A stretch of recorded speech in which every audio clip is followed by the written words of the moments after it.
get on China trade this morning? He said he got new information that the Chinese are coming here to cut a deal. How does he know that? Look, we've got an indication that they want to make a deal. Our teams are in continued negotiations. They're going to sit down tomorrow, and we'll see what happens from there. Sarah, if the Mueller report fully exonerates the president, as he suggests, why doesn't he want Congress to see the entire thing?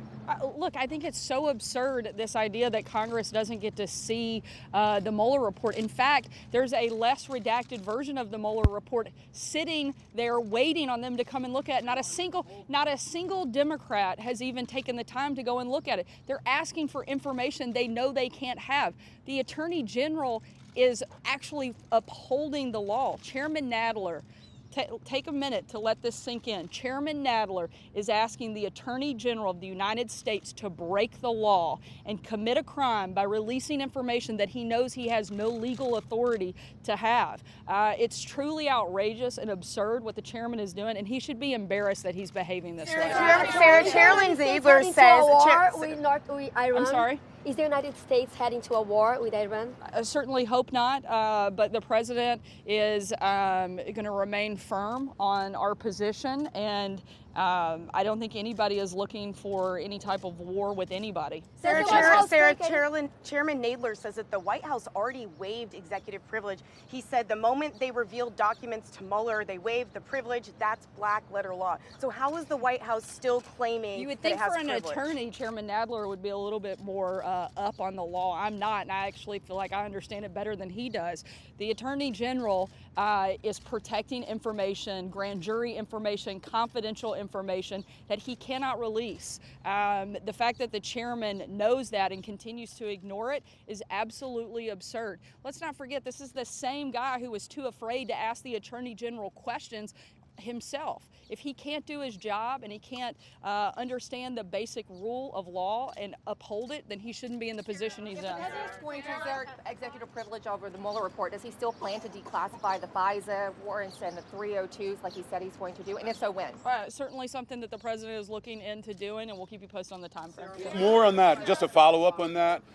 Is there any indication that the president would not like to see Mueller testify now that executive privilege has been asserted? And is there any indication that Mueller might be asked to stay on and not leave in the next few days because of the assertion of executive privilege? I'm not aware of any requests like that. The president's made his feeling on that very clear. The way that we see this is that this is over, and just because the Democrats didn't like the results doesn't mean they get to redo this process. We've spent 2 years, millions of taxpayer dollars, submitted millions of pages in documents, been fully cooperative, hundreds of hours of testimony, and Bob Mueller came back and said there was no collusion. If Bob Mueller couldn't find it, I am 100% sure that Jerry Nadler is not going to find anything that Bob Mueller couldn't. He can't even handle asking the Attorney General questions. Do we really think he could handle something like this? I think the answer is no. Sarah, is the president okay with South Korea sending food aid to North Korea when there appear to be new provocations again from Pyongyang? Our position in regards to North Korea is going to continue to be the maximum pressure campaign. Our focus is on the denuclearization. If South Korea moves forward on that front, we're not going to intervene. Sir,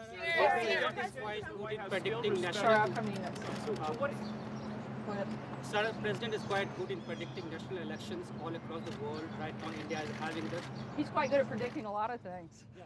So what is his take on India's election? He is the president of the world's oldest democracy, world's largest democracy, is having its election right now. I haven't spoken to him about that specific election, but if I get something on it, I'll certainly let you know. The White House still respects congressional oversight. Chairman Nadler says this is the end of congressional oversight. Well, that's because Chairman Nadler is again trying to violate the law. The president and the Attorney General are the ones that are actually upholding it. And as long as Congress and this committee continue to ask the Attorney General to commit a crime, the president and the Attorney General will continue to actually uphold the law. Shannon, I'll take last question.